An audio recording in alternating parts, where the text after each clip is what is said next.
Hey everybody, Thomas here. How is that? This shows you the throat of the Timberking 2000, all their models. That 16-inch throat. It's one massive pine log, and as you can see, Jack has maybe a quarter of an inch or so of clearance. Pretty impressive. Cutting through this massive log here.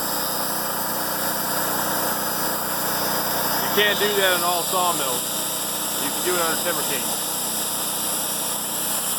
That is impressive.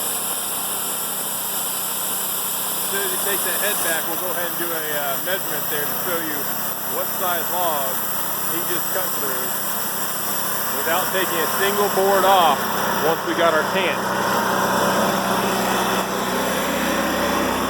So that's 18 inches right there, but his last cut there was at 2 inches. So literally he had a quarter of an inch to spare. That's a big mess of boards right there.